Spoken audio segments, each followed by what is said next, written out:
Número 1. Los 24 ancianos. La Biblia describe multitudes de seres que han intrigado a muchas personas durante años. ¿Quiénes son los 24 ancianos? Más allá de nuestra comprensión y percepción, existe un magnífico salón del trono en el cielo radiante con luz divina y poder. Este lugar es extraordinario, es donde vive el ser más poderoso del universo. El viaje de Juan a la isla de Patmos y sus visiones subsiguientes, incluyendo la de los 24 ancianos, es uno de los episodios más intrigantes de la Biblia en medio de las maravillas del reino sobrenatural. Una presencia en particular se destaca: un círculo de 24 ancianos vestidos de blanco, coronados de oro, sentados en tronos alrededor del trono principal. ¿Quiénes son estas figuras? ¿Por qué están aquí? Después de dirigirse a las 7 iglesias, de repente Juan se encontró en el propio salón del trono de Dios. Vio a Dios sentado en un trono pareciendo con piedras preciosas alrededor de este trono. Había 24 otros tronos y en ellos se sentaban los 24 ancianos. Estos ancianos llevaban túnicas blancas con coronas de oro en sus cabezas. Los ancianos, junto con las 4 criaturas vivientes alrededor del trono, se postraron ante Dios lanzando sus coronas delante de él y declarando: Tú eres digno, oh Señor, de recibir gloria, honor y poder, porque tú creaste todas las cosas y por tu voluntad existen y fueron creadas. Apocalipsis 4, versículo 1.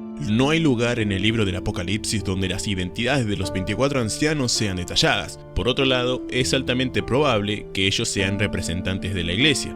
Algunos creen que son seres angelicales. Sin embargo, esto es altamente improbable. Está claro que ellos reinan al lado de Cristo por el hecho de estar sentados en tronos. Se proclama repetidamente que la iglesia gobierna y reina con Cristo. La palabra griega traducida como ancianos en este contexto nunca es usada para referirse a ángeles. Se usa exclusivamente para referirse a hombres que han alcanzado cierta edad y son capaces de gobernar la isla. Como los ángeles no envejecen, el término anciano no puede ser atribuido a ellos, aunque los ángeles pueden ser vistos vistiendo de blanco. El color blanco es más frecuentemente asociado a los creyentes porque representa la justicia de Cristo, que no es atribuida en la salvación. Los ancianos llevan coronas de oro, lo que indica que no son ángeles. Los ángeles nunca reciben coronas y no hay evidencias de que ellos las usen. Los querubines, criaturas vivientes, sirven como motivación para que los 24 ancianos se involucren en la adoración, pues los querubines adoran a Dios a toda hora del día y de la noche. Los ancianos son vistos como representantes del pueblo de Dios, particularmente en el Antiguo Testamento. Ellos están adornados con las coronas de la victoria y se han trasladado al lugar que su Redentor preparó para ellos. Número 2. Los sofanines. En el Antiguo Testamento, los ángeles son referenciados 108 veces en el libro de Éxodo. Moisés también encontró ángeles durante el periodo de errancia en el desierto. ¿Qué son los sofanines? El término ofán, en hebreo antiguo, se refiere a ruedas, pero de particular interés son las ruedas del trono de Dios mencionadas en la visión de Ezequiel. Dios elige abrir los cielos delante de Ezequiel, poniendo en tiempo la descripción de la visión inaugural de Ezequiel, que es uno de los pasajes más difíciles de traducir en todo el Antiguo Testamento. Ezequiel primero cuenta dónde estaba cuando vio la visión. Intenta poner en palabras algo que no podía explicarse claramente, utilizando símiles para describirlo, comparándolo con otras cosas para dar una idea de lo que era. Mientras Ezequiel observa una nube oscura y amenazante de relámpagos y fuego acercándose desde el norte, dentro de la nube hay 4 seres iluminados que brillan intensamente. Antes de presenciar los sofanines, Ezequiel vio criaturas que más tarde fueron identificadas como querubines. Después de ver a los querubines, Ezequiel vio las ruedas similares a las ruedas de un carro. El mejor objeto para imaginar lo que Ezequiel vio es un giroscopio. Ezequiel estaba describiendo algo que podía moverse en cualquier dirección sin necesidad de girar. Tengan en mente que Ezequiel estaba describiendo lo indescriptible. Ahora, mientras miraba a los seres vivientes, he aquí una rueda. Estaba en el suelo al lado de los seres vivientes, una para cada uno de los 4 de ellos. La apariencia de la rueda y su obra eran como el topacio, centellante, y todos los 4 tenían la misma forma. Su apariencia y obra eran como si una rueda estuviera dentro de otra. Cuando ellos se movían en cualquiera de las 4 direcciones sin girar mientras se movían. En cuanto a sus aros, eran altos e impresionantes, y los aros de los 4 estaban llenos de ojos alrededor. Siempre que los seres vivientes se movían, las ruedas se movían con ellos, y cuando los seres vivientes se levantaban de la tierra, las ruedas se levantaban también. A donde el espíritu estaba a punto de ir, ellos iban en esa dirección, y las ruedas se levantaban junto a ellos porque el espíritu de los seres vivientes estaba en las ruedas. ruedas. Siempre que aquellos iban, ellos iban, y siempre que aquellos se detenían, ellos se detenían. Y siempre que aquellos se levantaban de la tierra, las ruedas se levantaban junto a ellos porque el espíritu de los seres vivientes estaban en las ruedas. Ezequiel continuó constante entre las ruedas y los querubines. A donde los querubines iban, las ruedas iban. Él reportó que el Espíritu de Dios se manifestaba en todo lo que estaba sucediendo. Ezequiel también estaba viendo la omnisciencia de Dios. Los múltiples ojos que vio representaban la completa conciencia de Dios. Él ve y sabe todo. Este gran libro comienza con una visión en la que Ezequiel recibe una revelación de Dios de 4 figuras angelicales. En esta visión Dios llama al profeta para ser su portavoz y vigía para los exiliados hebreos. Esta visión es la primera de 4. En el libro puede ser desafiante visualizar lo que Ezequiel vio o expresó en este pasaje. El sentido es de un conocimiento e inteligencia excelente. Los ofanines también son mencionados de manera similar en Ezequiel 10. Ezequiel debería entender que el carro o trono carro de Dios estaba en movimiento. La imagen puede parecer extraña para el lector moderno, pero se debe recordar que esta es una experiencia visionaria y características surrealistas pueden sobrecargar el realismo. Número 3. El Behemoth. Imaginen un elefante africano aterrador de 7 toneladas cargando en su dirección, con su tropa extendida, ojos dilatados y piernas macizas golpeando la tierra. No hay nada entre ustedes y él, excepto hierba plana, y su corazón está latiendo descontroladamente. ¿Cómo escapan? ¿Qué hacen? ¿Sabían que animales mucho más temibles y poderosos que los elefantes africanos alguna vez vagaron por la tierra? El Behemoth es visto en este gran animal en el libro de Job. Todo comenzó con un hombre rico llamado Job, residiendo en Uz, con su familia extensa y vastos rebaños. Él es íntegro y correcto, siempre esforzándose por vivir una vida moral. Tenía una relación muy disciplinada con Dios. Dios exalta las virtudes de Job a Satanás, pero Satanás argumenta que Job es solo correcto porque Dios lo favoreció con bendiciones. Satanás desafía a Dios, diciendo que si se le da permiso para infligir sufrimiento, Job cambiará y maldecirá a Dios. Dios permite que Satanás atormente a Job para probar esa afirmación audaz, pero impide a Satanás quitar la vida de Job.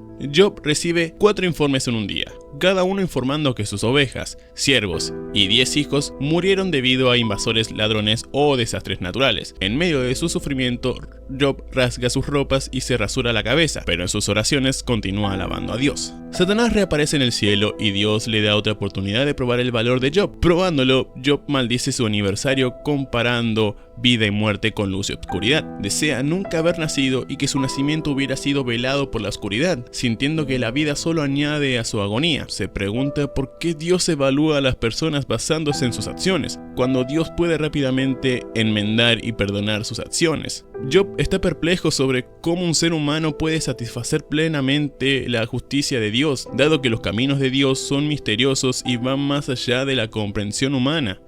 Job es llevado a su punto de ruptura por la prueba y como resultado se vuelve resentido, ansioso y aterrorizado. Lamenta la injusticia de Dios al dejar que personas malas prosperen mientras él y muchos otros hombres honestos sufren. Job quiere enfrentar a Dios y protestar, pero no puede físicamente encontrar a Dios. Piensa que la sabiduría está escondida de la humanidad, pero resuelve perseguirla temiendo a Dios y evitando el mal. Al final, Dios decide intervenir. En 36 instancias, Job oró a Dios para tener una conversación con él. Su deseo fue concedido. Ambas ocasiones en las que Dios se comunica con Job ocurren en medio de una tormenta. Hay mucho humor en la manera que Dios se dirige a él. Dios le recuerda a Job que es el creador de todo. Él repasa su magnífica actividad de crear y sostener el mundo preguntándole a Job si él podría igualar ese trabajo. Termina preguntando si Job es capaz de juzgar, diciéndole que es presuntuoso para Job creer que Dios debería explicarse a él. Job es hecho sentir muy pequeño. Eventualmente Job responde: soy indigno. ¿Cómo puedo responder a ti? Pongo mi mano sobre mi boca. Hablé una vez, pero no tengo respuesta 2 veces. Pero no diré más nada. En la segunda ronda, Dios no habla sobre sí mismo como creador, sino sobre sus criaturas. El discurso está lleno de humor, una vez más. Le pregunta a Job por sus opiniones sobre el Behemoth, como si estas bestias fantásticas tuvieran la respuesta a cuestiones significativas de la vida. Job 40 versículos 15 a 19. Mira al Behemoth que hice contigo. Él come hierba como un buey, He aquí que su fuerza está en sus lomos y su poder en los músculos de su vientre. Mueve su cola como un cedro, los nervios de sus muslos están entrelazados, sus huesos son como tubos de bronce, sus miembros como barras de hierro. Él es el primero de los caminos de Dios, solo su creador puede acercar su espada a él. Anteriormente, el enfoque era más en el misterio de la creación animal, pero ahora el enfoque cambió al miedo, y aún así, la magnificencia de las creaciones de Dios, la identidad del Behemoth. El Behemoth es una de las pocas criaturas bíblicas que los historiadores han discutido durante mucho tiempo. La comunidad académica todavía está tratando de llegar a un consenso sobre muchos aspectos de esta criatura. Pero saben dos cosas, él era enorme y tenía un ombligo. La evidencia de un ombligo muestra que no es un animal que pone huevos. Leemos, él come hierba como un buey. Su poder está en los músculos del estómago. Dios parece deleitarse en describir la maravilla de esta criatura extraordinaria, señalando su tamaño, apetito y comportamiento a lo largo del camino. La imagen es clara. Si Job no puede competir con su criatura compañera, ¿cómo podría competir con el Dios que creó al Behemoth?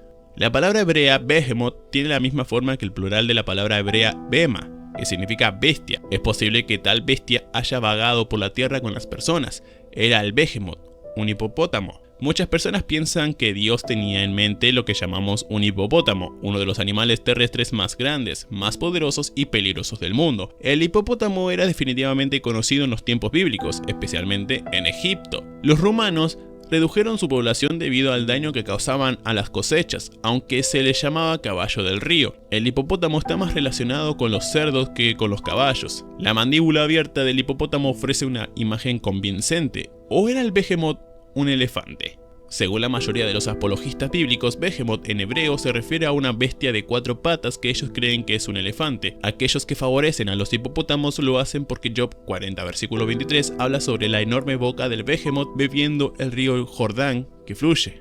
Basado en el versículo 19, parece que la criatura descrita en la historia de Job era demasiado grande para que las personas de la época la derrotaran. Estas descripciones no pueden ser atribuidas a ningún animal actual. A lo largo de la historia registrada, los humanos han cazado, matado elefantes y los han domesticado para varios propósitos como trabajo y guerra. Cuando el libro de Job describió al Behemoth como el principal de los caminos de Dios, tan poderoso que solo aquel que lo hizo puede acercar su espada a él, no era exageración. Número 4. El Leviatán. Comparado con el poder aterrador e incontrolable del Leviatán, el orgullo y la grandeza del hombre no eran nada de qué alardear. Cuanto más humilde es el hombre en presencia de Dios, y este es el punto, ni Job ni nadie más tiene el derecho de criticar el trabajo de Dios. El Leviatán es una gran criatura acuática de algún tipo. La Biblia lo describe como una bestia aterradora con ferocidad monstruosa y gran poder. La palabra hebrea para Leviatán tiene el significado raíz de enrollado o retorcido. Isaías 27 versículo 1 habla del Leviatán. En aquel día el Señor castigará con su espada feroz grande y poderosa al Leviatán, la serpiente veloz, al Leviatán la serpiente retorcida. Él matará al dragón que vive en el mar. Sea lo que sea este monstruo marino o era su fuerza y naturaleza salvaje, eran bien conocidas. Las bestias marinas glorifican a Dios. El Antiguo Testamento contiene varias menciones al Leviatán. Según la mayoría de esos pasajes, el Leviatán es una criatura real que las personas conocían, aunque mantuvieran distancia y solo supieran de ellas por reputación y no por vista. En el Salmo 104 versículos 25-26 Dios es alabado como aquel que creó el hábitat para el Leviatán para combatir la imagen inflada de Job sobre sí mismo. Dios quería demostrar a este hombre cuán pequeño era en el gran esquema de las cosas usando a Job como ejemplo. Job 41 da un detalle más sobre el cómo una criatura marina era real. En ese capítulo Dios describe al Leviatán enfatizando el tamaño, la fuerza y la ferocidad del animal. Job 41 versículos 1 a 5 puedes pescar al Leviatán con un anzuelo o sujetar su lengua con una cuerda. Puedes poner una cuerda en su nariz o perforar su mandíbula con un gancho. Hará muchas súplicas a ti, te hablará con palabras amables, hará un pacto contigo, lo tomarás como un siervo para siempre, jugarás con él como un pájaro y lo darás para tus jóvenes hijas. Esta criatura fue mencionada por primera vez en Job 3 versículo 8, que aquellos que maldicen el día, maldigan a quien está listo para despertar al Leviatán. En ese contexto, Job se refiere a cómo los marineros y pescadores maldijeron a la criatura amenazadora conocida como Leviatán de manera similar. Con intensa emoción, Job maldijo el día en el que nació. Generalmente, el Leviatán es considerado un monstruo marino mítico o dragón que aterroriza a los marineros y pescadores. Sin embargo, en el contexto de Job 41, Dios no parece considerar al Leviatán mítico. Hay opiniones divergentes sobre la descripción del Leviatán. Algunos sugieren que podría ser un dinosaurio antiguo, similar a un dragón, que pudo haber sobrevivido hasta la época de Job o permanecido en la memoria de la humanidad, sirviendo como un ejemplo para que Dios se refiere por otro lado. Algunos creen que el Leviatán es simplemente un cocodrilo poderoso. En este contexto, el propósito de Dios al proporcionar a Job este relato del Leviatán es demostrarle a Job cuán imponente es él ante esta criatura. No hay nada que Job pueda hacer para detener a esa poderosa criatura. Job no tiene ninguna posibilidad.